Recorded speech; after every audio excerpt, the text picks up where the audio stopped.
Magandang araw sa inyo mga koys. Today's video ay may gagawin po tayong project ngayon. Siyempre unang-una magpapasalamat muna tayo kung anong meron tayo ngayon. Kaya kung nakikita nyo naman po sa video mga koys, medyo tinatamad pa ako bumangon yan kasi ang aga-aga pa at malamig. Siyempre kahit wala kang kayakap mga koys, nakakaramdam din tayo ng lamig. Yun lang mga koys. Siyempre pagkagising natin yan ay magpe-pray muna tayo at magpapasalamat dahil binigyan na naman tayo ng panibagong araw mga koys at adventure na naman ang gagawin natin. Siyempre naman mga koys. At pagbangon ko ng mga koys, tinignan ko yung aking cellphone. Siyempre, unang-unang tinignan ko yung messenger. Nagchat yung tropa natin na si Amigo Tonyo. Magkakain daw kami ng batsoy. Umagang-umaga pa lang, kaldong-kaldo na. Let's go naman mga koys. Siyempre, masarap yung kaldo dun sa batsoy na pinupuntahan namin. Kaya tara, samahan nyo ako at pumunta dun. Kaya go!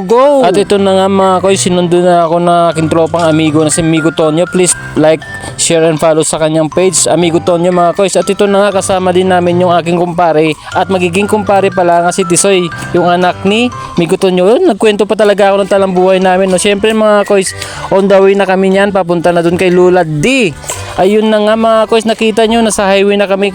Ride safe mga tropa natin nagbabike, lalo na pag linggo, walang ganong sasakyan, mabilis yung takbo nila. Ingat kayo mga koys. At nandito na nga tayo mga koys, malapit sa bayan at pinupuntahan naming batsuyan na si Lola B.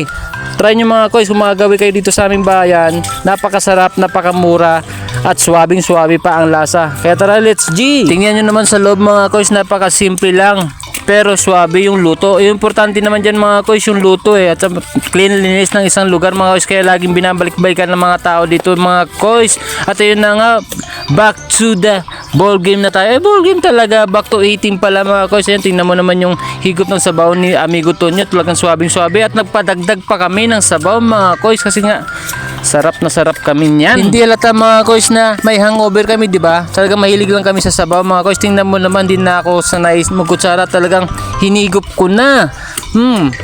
Kung nandito lang kayo mga koys, masabi ko sa inyo na swabing-swabe at masarap talaga. Promise. So ayan na mga koys, solve na naman kami at ngayon magsisimula na kami magtatrabaho. Unang project namin kasama yung mga tropa pa natin nandoon, nag-aantay sa amin. Kaya let's G! Ayun na mga koys, nakikita mo naman sinusukat na ni Amigo Tonyo yung gagawin namin na project ngayong araw.